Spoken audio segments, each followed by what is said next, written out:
Aujourd'hui, je voudrais faire une vidéo sur l'islam et plus précisément sur la préservation du texte du Coran.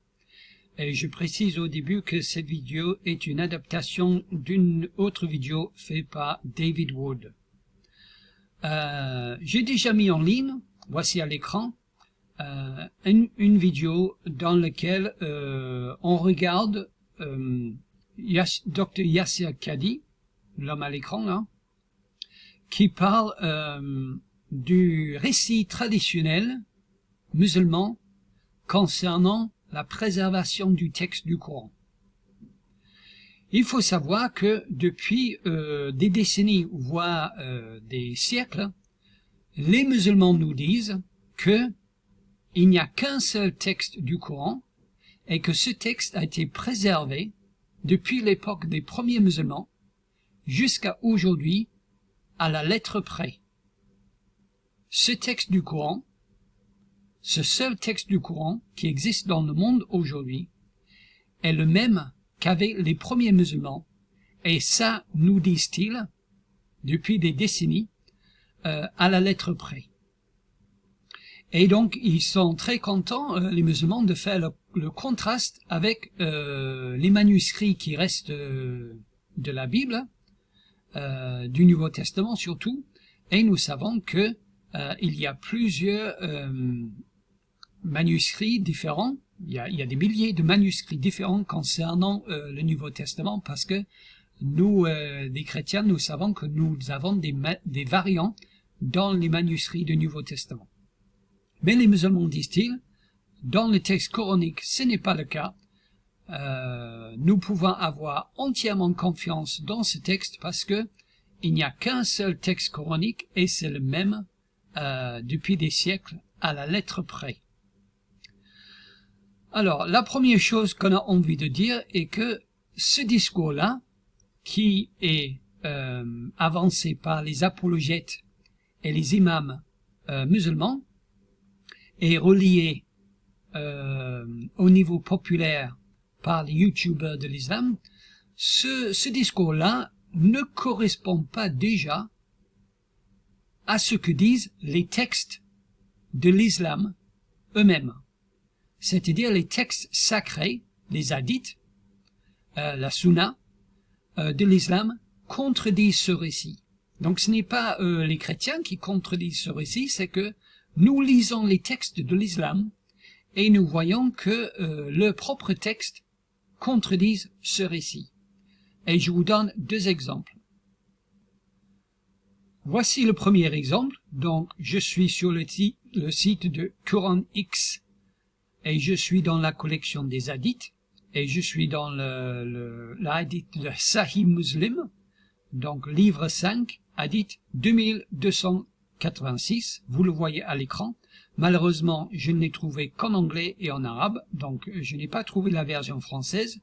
Mais je mettrai le lien de ce texte dans la description de la vidéo et je vous invite à tout simplement cliquer sur le lien et prendre le texte anglais et le mettre dans Google Traduction pour avoir une bonne idée de ce que dit ce texte.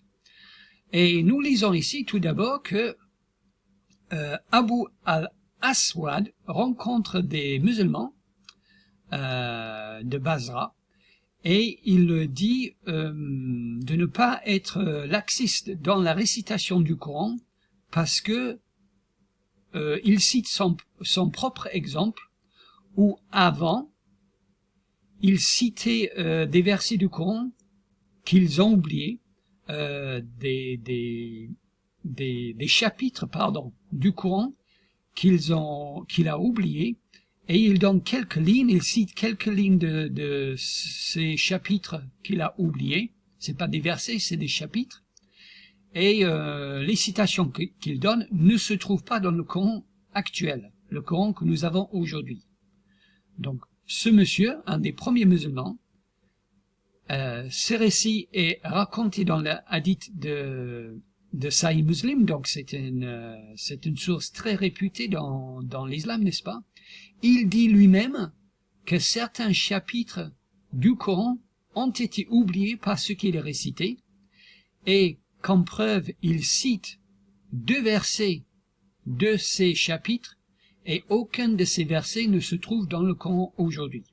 Donc c'est la preuve que ces versets qu'il cite sont bien perdus ont été perdus, quoi, sont tombés dans les oubliettes. Parce que ces versets qu'il lui cite comme étant dans le Coran ne figurent pas dans le Coran aujourd'hui.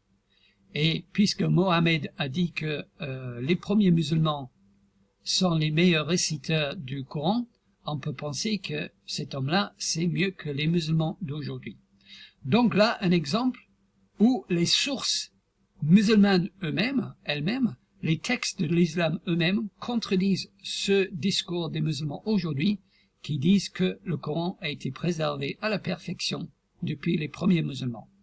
Ici, nous avons un exemple d'un des premiers musulmans qui disent que déjà eux, ils ont oublié quelques chapitres du Coran. Ici, nous avons un deuxième exemple qui vient de Sunan ibn Majah, donc volume 3, livre 9, hadith 1944. Et ici, c'est un hadith qui est relaté par Aïcha, et c'est une histoire assez drôle, n'est-ce pas? C'est-à-dire qu'elle dit que le verset concernant la lapidation et le fait pour un homme de téter les seins d'une femme, 10 fois. Oui, vous avez bien entendu, j'ai bien dit que c'est le verset qui dit qu'un homme adulte doit téter les seins d'une femme 10 fois. Ce verset a été perdu parce que Aïcha relate qu'elle a mis le papier du verset sous son oreiller et qu'ils étaient tellement préoccupés par le décès du prophète Mohammed qu'un mouton est entré dans sa tente, je pense, et a mangé le papier qui contenait ce verset. Et donc, effectivement, le verset sur la lapidation et le fait qu'un homme doit téter la femme, les seins d'une femme, pas de sa femme, de notre femme, 10 fois, n'est pas dans le Coran aujourd'hui. Donc voilà encore un hadith qui relate que certains parties du Coran ont été perdues. Ici, c'est un verset, dans l'autre exemple, c'était des chapitres, mais ça montre quand même qu'il y a des parties du Coran qu'avaient les premiers musulmans, que les musulmans aujourd'hui n'ont tout simplement pas. Ils ont disparu, ils sont tombés dans les oubliettes. Donc déjà, les sources musulmanes elles-mêmes mettent à mal ce discours de nos amis musulmans aujourd'hui, qui disent que le Coran a été préservé à la perfection, à la lettre près, depuis le temps de Mahomet. Déjà, les textes musulmans eux-mêmes le donnent tort.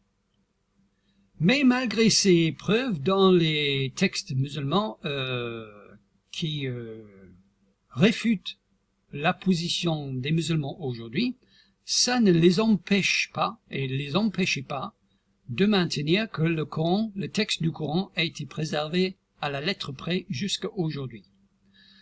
Sauf que, depuis l'arrivée de l'Internet, et depuis la traduction en anglais des hadiths et du Coran, eh bien, ces sources, ces textes sont en libre accès, n'est-ce pas? Et de plus en plus d'universitaires, aux États-Unis notamment, ont commencé à étudier le texte coranique, à faire la critique textuelle sur le texte du Coran. Comme ils ont fait sur la Bible, ils appliquent la même méthode au Coran. Et ces universitaires ont commencé à déceler des incohérences dans le récit musulman sur la préservation du Coran et les faits qui existent aujourd'hui. C'est-à-dire qu'ils voyaient en fait que le texte du Coran n'avait pas été préservé à la lettre près et qu'il n'y a pas qu'un seul texte du Coran aujourd'hui dans le monde. Et donc ces universitaires ont commencé à interpeller des docteurs de l'islam, comme ici Yasser Qadhi, en disant « mais ce que vous dites en fait ne correspond pas à la réalité ». Et effectivement, j'ai déjà mis cette vidéo en ligne il y a quelques années maintenant, je crois. Le docteur Yasser Qadhi, qui ne veut pas perdre sa réputation en tant qu'universitaire, je crois qu'il travaillait à Harvard, n'est-ce pas? Donc c'est quelqu'un de très réputé, qui a une très bonne réputation. Il était obligé de reconnaître qu'en effet, le récit traditionnel des musulmans, qui dure depuis des décennies voire des siècles, et qui dit que il n'y a qu'un seul texte du Coran depuis les premiers musulmans, et que le texte a été préservé à la lettre près, ce discours-là, ce récit-là, contient des trous. Advanced student and specialist, that the standard narrative has holes in it. That's what I'm going to say. That the standard narrative has holes in it. That's what I'm going to say. Donc nous voyons ici que le docteur Yasser Qadhi dit que le récit traditionnel sur la préservation du Coran est plein de trous. The standard narrative has holes in it. Le récit traditionnel a des trous.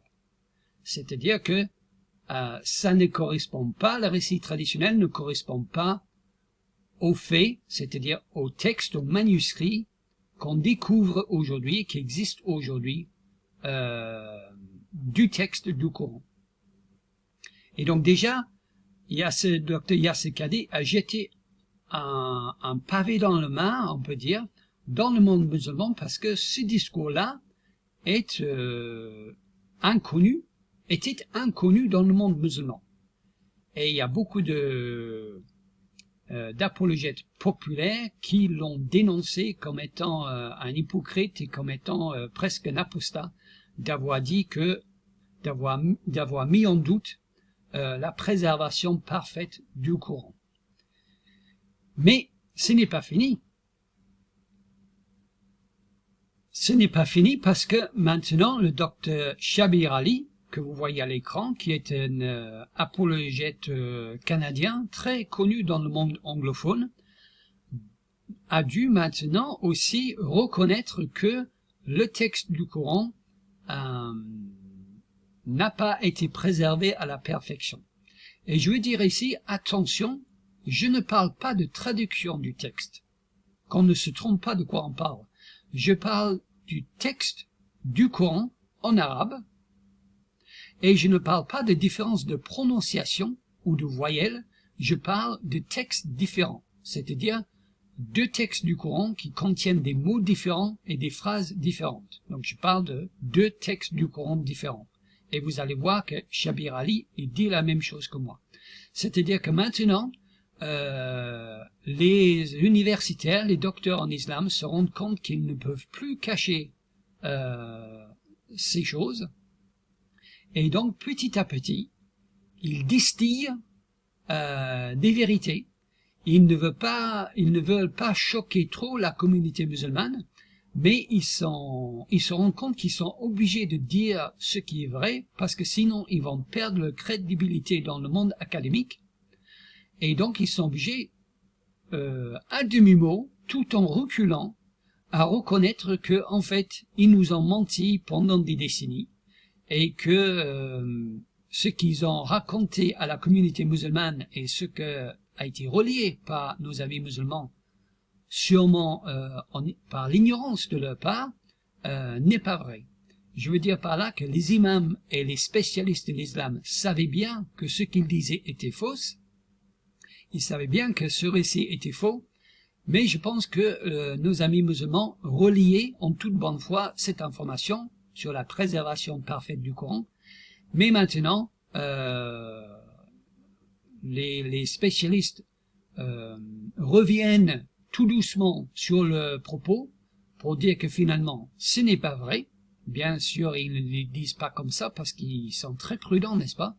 Mais vous allez comprendre que ce n'est pas vrai du tout, ces récits traditionnels, ce qu'ils nous ont dit. Et donc, je pense qu'il est temps pour nos amis musulmans de leur demander des comptes, de se retourner vers les imams et les apologètes de l'islam en disant « Comment se fait-il que vous nous avez menti ? et que maintenant vous nous faites passer pour des menteurs et des idiots parce que les gens se rendent compte que ce qu'on leur a dit sur la préservation parfaite du texte coranique est un mensonge.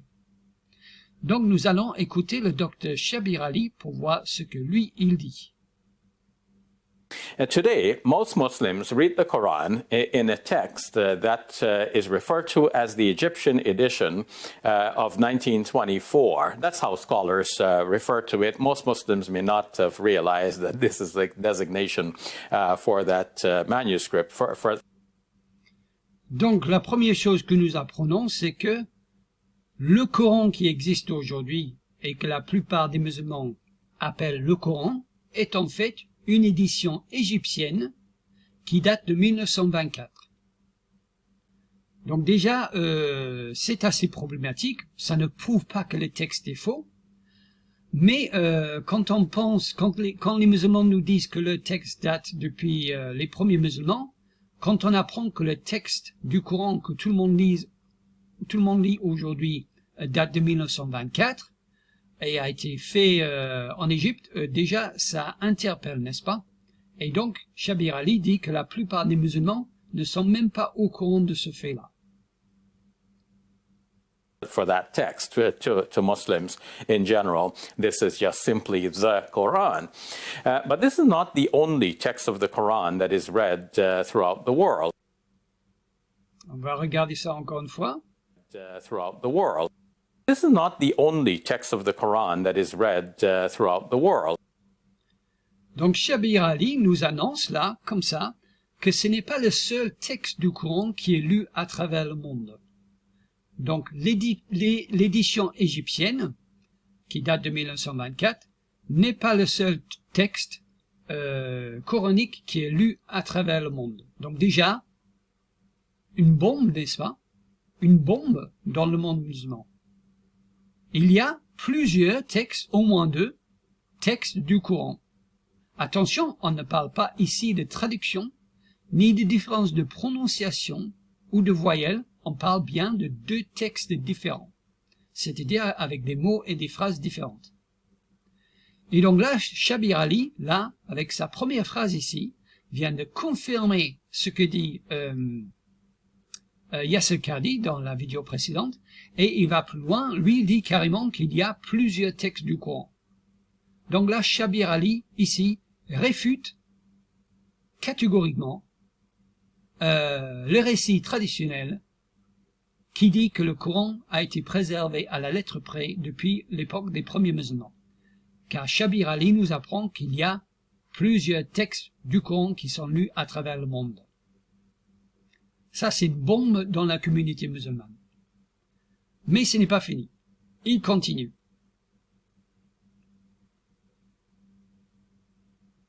So there was this period in which Muslims had the opportunity to teach others the Quran without insisting on the precise words.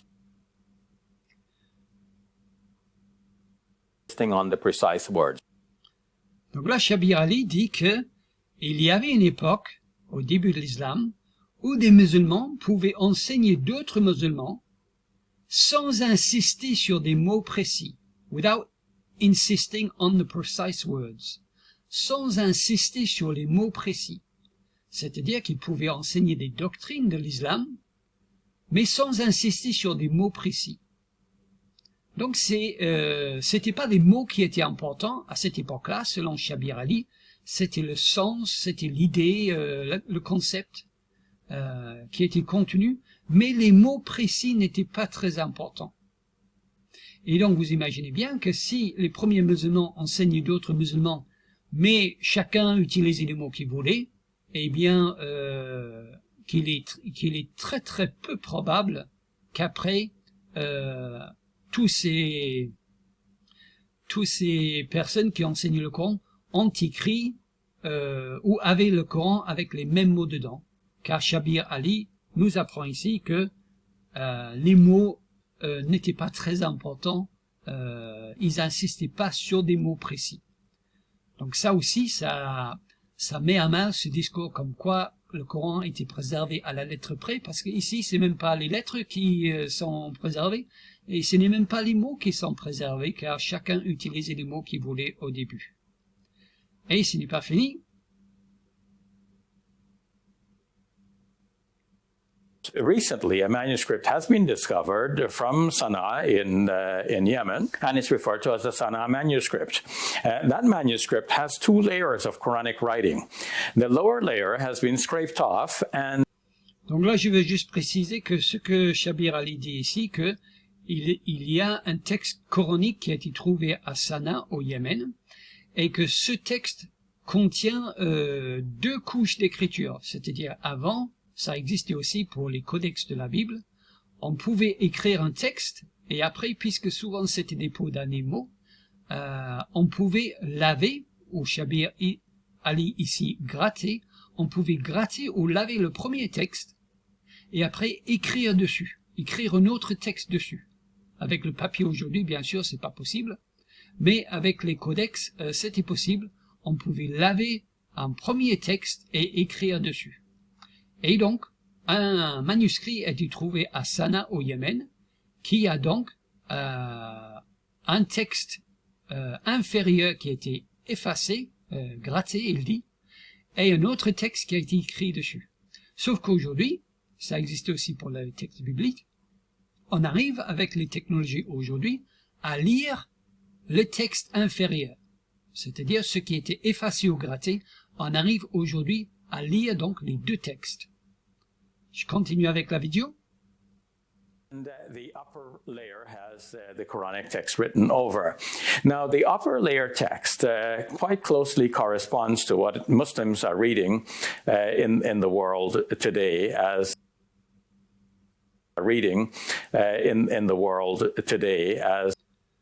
Donc là, Shabir Ali nous dit que le texte qui est resté, donc le texte supérieur, celui qu'on voit bien, correspond quite closely, que j'ai traduit par, de façon assez proche du texte coranique que les musulmans lisent dans le monde aujourd'hui.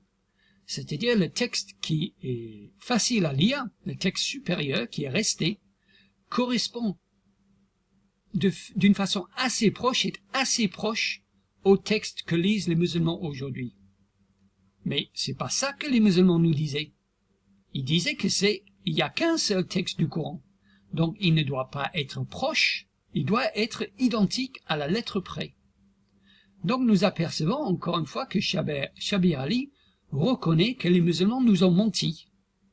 Il nous disait qu'il n'y avait qu'un seul texte du Coran préservé à la perfection à la lettre près, et ici il dit que le texte coranique qui a été découvert au Yémen, le texte supérieur qu'on lit assez facilement, correspond de façon assez proche au texte coranique qui existe aujourd'hui. Donc, si c'est proche, c'est pas identique, et donc là, les musulmans nous ont menti.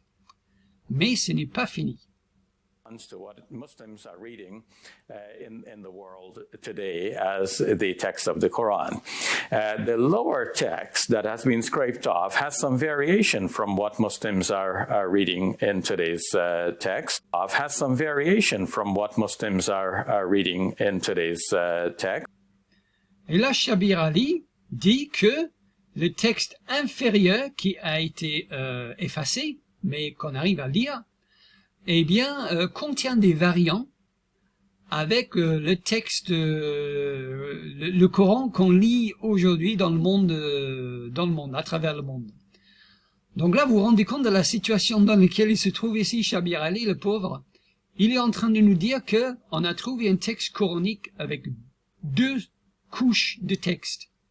Et que les 2 couches de texte ne sont pas d'accord, les 2 textes ne sont pas d'accord entre eux, et aucun des 2 ne correspond au Coran qui existe aujourd'hui et qui est lu à travers le monde.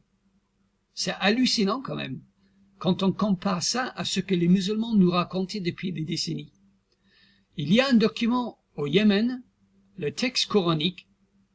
Sur ce texte, il y a sur ce document, il y a 2 Corans qui ont été écrits. Ils ne sont pas d'accord entre eux. Le premier est assez proche du Coran actuel, mais ne correspond pas parfaitement au Coran actuel.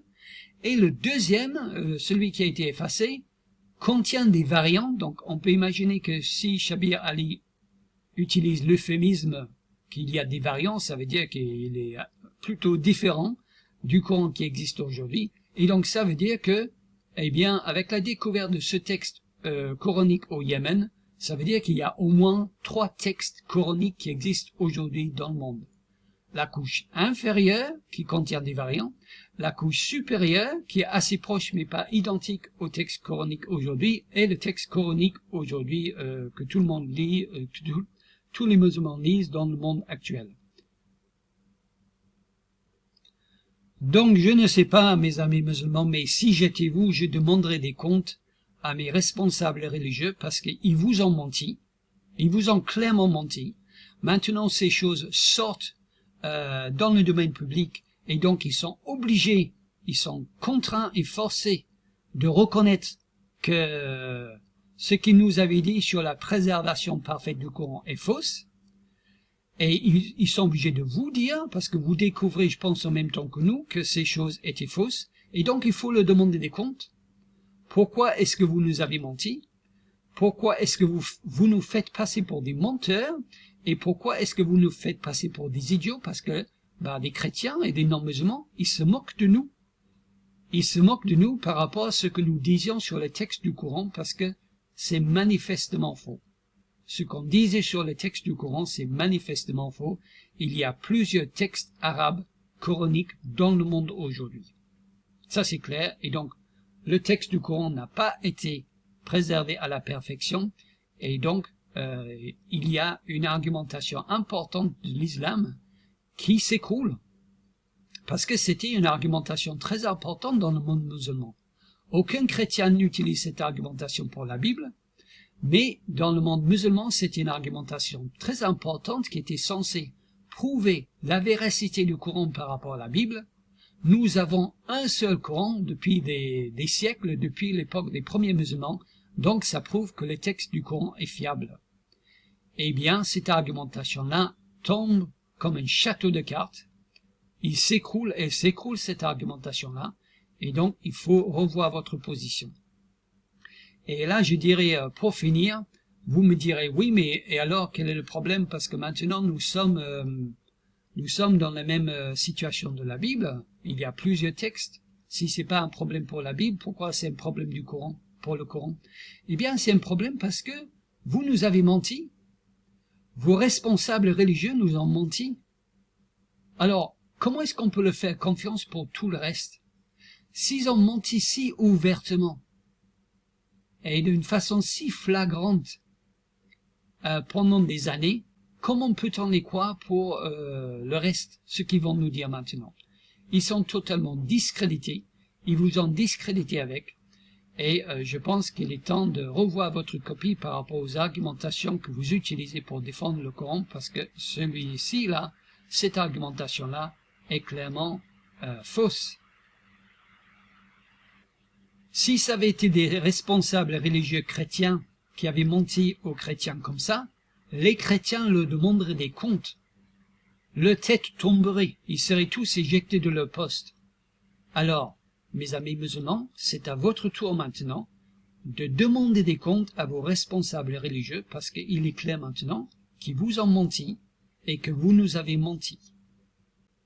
La préservation parfaite du texte coranique jusqu'à la lettre près, c'est un mythe. Et je dirais même, c'est une blague. Ça devient ridicule.